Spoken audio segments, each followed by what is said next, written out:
क्या आपने कभी ऐसा मेला देखा है जहां भगवान खुद अपने भक्तों के बीच रथ पर सवार होकर आते हैं, जहां सिर्फ पूजा ही नहीं बल्कि परंपरा, कला और समरसता का एक भव्य संगम होता है।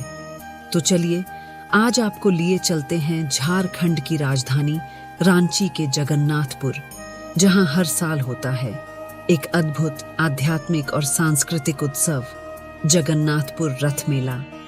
एक ऐसा मेला जिसकी जड़ें इतिहास में हैं और जिसकी शाखाएं आज भी लोगों के दिलों में हैं।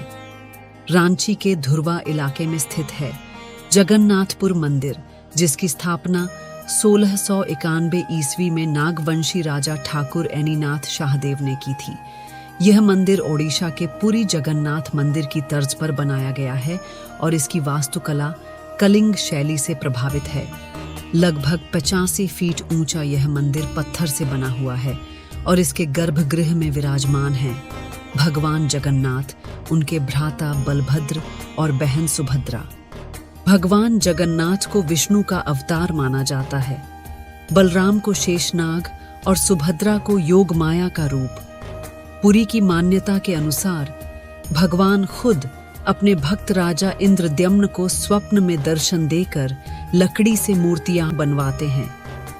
इन मूर्तियों में ब्रह्म तत्व को स्थापित किया जाता है, जिसे हर 12 वर्षों में नवकलेवर के माध्यम से बदला जाता है। इसी परंपरा को रांची में भी निभाया जाता है। मूर्तियां लकड़ी की होती हैं और हर 12 साल में बदली जाती हैं। रथ यात्रा भगवान को उनके माता के घर यानी गुंडिचा मंदिर ले जाती है और 9 दिन बाद बहुधा यात्रा में भगवान वापस आते हैं। ये सिर्फ धार्मिक आयोजन नहीं बल्कि एक विशाल सांस्कृतिक मेला होता है।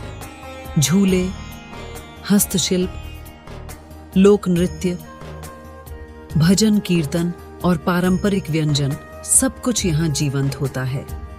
स्थानीय कलाकार छू नृत्य करते हैं, महिलाएं पारंपरिक गीत गाती हैं और भोग में खिचड़ी, पूड़ी सब्जी, दही चूड़ा और लड्डू बांटे जाते हैं। प्रशासन भी हर साल इसे भव्य बनाने में पूरी तैयारी करता है। इसे राज्य स्तरीय मेला बनाने की कोशिशें भी जारी हैं ताकि इसकी पहचान और बढ़े। ठाकुर एनीनाथ शाहदेव जब ओडिशा के पुरी गए तो वे वहां की रथ यात्रा से इतने प्रभावित हुए कि उन्होंने रांची के जगन्नाथपुर पहाड़ी पर वैसा ही मंदिर बनवाया।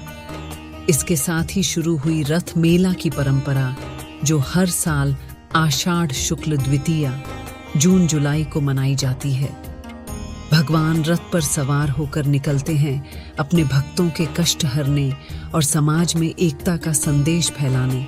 इस यात्रा की शुरुआत होती है नेत्र उत्सव से, यानी रथ यात्रा से एक दिन पहले भगवान की आंखों का अनावरण।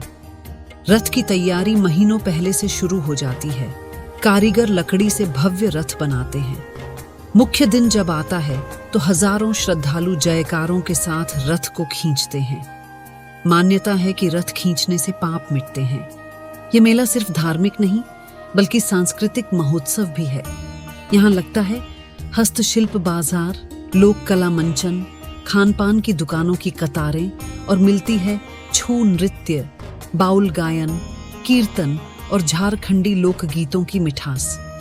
ये मेला हर जाति, धर्म, वर्ग को जोड़ता है। यही इसकी सबसे बड़ी खूबी है। हजारों छोटे व्यापारियों और हस्तशिल्पियों के लिए यह आजीविका का बड़ा साधन है। मंदिर की परंपराएं पूरी मंदिर की तरह ही रहस्यमयी और गूढ़ हैं। यहाँ तक कि मूर्ति निर्माण की प्रक्रिया भी गुप्त रखी जाती है। ये मंदिर आज रांची के सबसे बड़े धार्मिक पर्यटन स्थलों में से एक है। तो दोस्तों, जगन्नाथपुर रथ मेला सिर्फ एक धार्मिक यात्रा नहीं है। यह झारखंड की आत्मा, उसकी परंपरा, लोक संस्कृति और सामाजिक एकता का भव्य उदाहरण है। राजा ठाकुर एनीनाथ शाहदेव के प्रयासों और पुरी से आई प्रेरणा ने रांची को एक ऐसी विरासत दी जो आज भी उतनी ही जीवंत है। अब आप बताइए, क्या आपने कभी इस रथ मेले में भाग लिया है? अगर मौका मिले तो सबसे पहले क्या देखना चाहेंगे?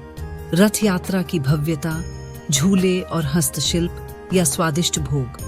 कमेंट में जरूर बताइए। वीडियो पसंद आए तो लाइक करें, शेयर करें और ऐसे ही ऐतिहासिक वीडियो के लिए चैनल को सब्सक्राइब करना न भूलें। जय जगन्नाथ।